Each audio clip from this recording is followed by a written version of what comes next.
Hello, and welcome to our Share Plans Uncovered series, which aims to answer your frequently asked questions about employee incentivisation schemes. I'm Fiona Bell, and with me is Simon Adams and Martin Cooper. We're all partners in RSM's Share Plans and Reward team. In today's video, we are asking, what's in it for a shareholder when you set up a share plan? So maybe I can start with you, Martin. In your view, what are the benefits for a shareholder in setting up a share plan? Well, I think it's the right question to be asking, and we shouldn't just take it as read that it's going to be worthwhile or beneficial for any particular business to implement a share plan. Because from the perspective of the existing shareholders, they're potentially giving away some of their equity, giving up some of their value. So it's right for them to be asking themselves, is this a worthwhile thing to do? And I think the starting point is that any share plan is going to be about changing the behaviour for the better of your employees, motivating them, incentivising them, encouraging them to do certain things. And therefore, you need to think about what that is you're incentivising them to do. And so as a shareholder, you need to be thinking, what are my objectives for this business? Is it to deliver an exit? Is it to grow profitability? And then you create a share plan that creates alignment with those goals. So Simon, would you say that the share plan that you're going to set up is a carrot, is an incentive? Is that how you would see it? Well, it's important that it's not a stick, because if that is the case, then something's gone quite wrong indeed. The real idea for employees is that these plans should be able to recruit, retain and motivate people. And it's those kind of things that will achieve a healthy share plan. And it comes back to what Martin was saying about aligning employees with shareholder objectives.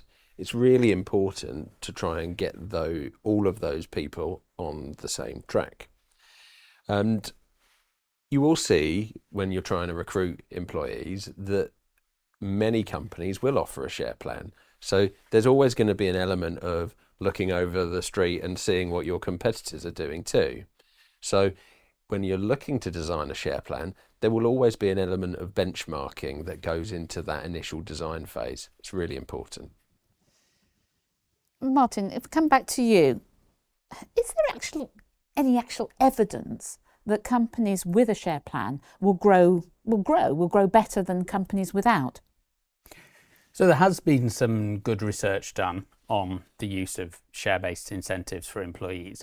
And being honest, the verdicts delivered by that research are mixed.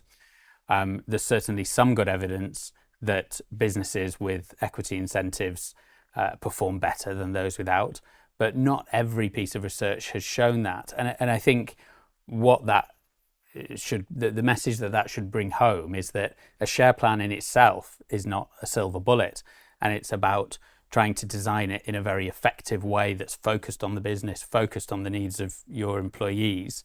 And in our experience, where you get your share plans right, it can absolutely be transformational on the performance of a business. Interesting. So Martin was mentioning earlier that sometimes you have to give away some shares if you're a shareholder. So how do you get the shareholders on side? How do you get those shareholders keen to set up a share plan if they have to give something away? It's tricky, and a lot of surveys have drawn on that as being one of the key concerns of founder shareholders. And there are good reasons for that. This is often people's life's work. It's something that they've grown with from the very outset of a business.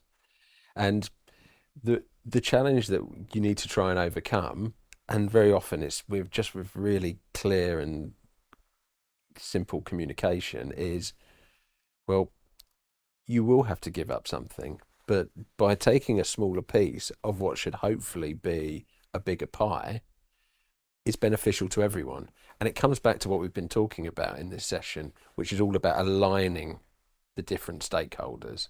And by doing that, it means that a little bit of dilution from this stage gets you to a much better position further down the line when you come to a sale or a transaction of some sort. Thank you.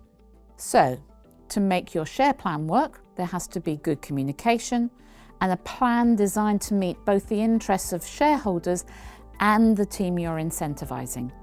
Thank you very much, Martin and Simon. If you'd like to know more about creating successful share plans, visit our website to watch the rest of the Share Plans Uncovered series, or contact us using the details below.